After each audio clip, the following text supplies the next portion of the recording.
Hey everybody, thanks for tuning in to WCS Paddle Sports YouTube channel. Today I'm just going to be walking through this Hobie Pro Angler 14 that we've rigged up for fly fishing. Alright, so the most noticeable thing here is going to be the marine mat kit. This is a dimpled kit as opposed to the brush ones that we normally do. The reason we went with that difference is because when you're fly fishing out of a Pro Angler 14, a really great way to do that is to stand in front of the drive, right at the front of the cockpit, and then you can strip your line onto your front hatch here, and that keeps you away from a lot of the snags in the cockpit. And having that extra dimpled texture actually just makes your line, as you're stripping it and coiling it up on the deck, makes it kind of sit a little nicer and gives it something to hang on to. Moving back from there, we've got a Scotty Fly Rod Holder. This is a pretty basic setup. It works really well. It's a little more low profile, so it's a solid fit for almost any fly rod. It's attached using the H-reel gear head, and the gear head is a really cool quick release mechanism that allows you to just twist and pop the rod holder out. So if you wanted to go out one day and maybe go trolling, instead of using your fly rod holder, you can get one of Scotty's bait caster or spinning rod holders and pop those in here as well.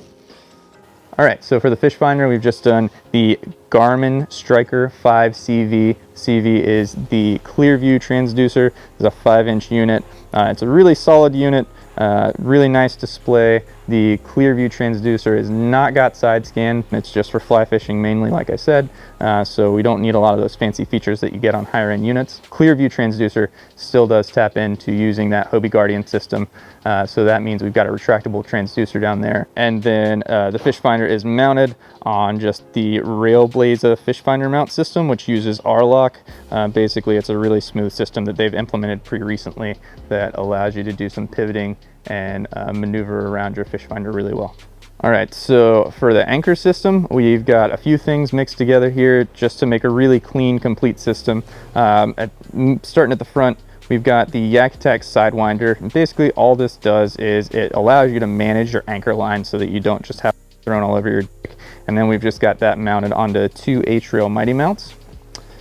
And moving back from there, it's just a Scotty anchor lock. This is a really cool system that just allows you to release the anchor and retrieve it very easily. It's just mounted on a little swivel here that automatically locks when you drop the line and automatically opens when you raise the line. So that makes it really easy to manage just from your seat without having to mess with the line all over the place. Once again, it's kind of all about line management here. And then we just have that mounted on one of these folding claw anchors.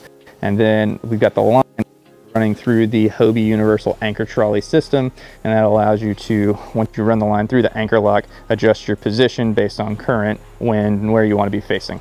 And then going back from there, we've got the Boondocks landing gear, and we actually have that mounted with some C-Tug wheels. It's a really heavy-duty, versatile wheel that works really well on pretty much any. If you're not familiar with the Boondocks landing gear, basically the whole idea here is instead of having to pick your boat up and put a cart under it through the scupper holes or strap anything down, all you've got to do is pull your wheel out, lay it down here, and you do that on the side, and then you can just go back up to the front and pull your cart along behind you. And then when you're done for the day, you line that back up, swivel it up, and it's back on the deck, out of the way, really clean. It also has gear tracks built into it, and that's what we've got the lock mounted on here, which worked out really well for this to keep everything, basically keep everything on the rails from running into each other. Only other thing we've really done here is the Pro Angler comes with two H-rail rod racks. Basically, the way they're traditionally run is one on each inside of the cockpit, and with a normal rod like a spinning rod or a bait caster, you put the rod butt in there, and then the tip run into these tip protectors there on the bow here. With a fly rod, they're generally so long that you can't actually use the rod racks that way. So what we've done here, and what I commonly do with these, is I put them both on the outside. It'll allow you to run a fly rod across back, so you put the butt of the rod here, run the tip out back, and then it also functions as a paddle holder. Because traditionally the way that the Pro Angler paddle sits is there's a rod holder back here, and then it runs through the cockpit. With fly fishing, as few snags as you can have, basically the less the better.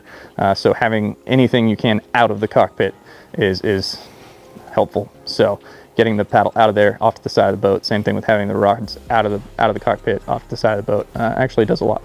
that's it for this walkthrough of the Hobie Pro Angler 14 we've got rigged up.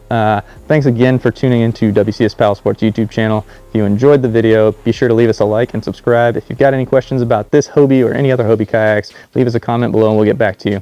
Thanks again, and we'll see you on the water.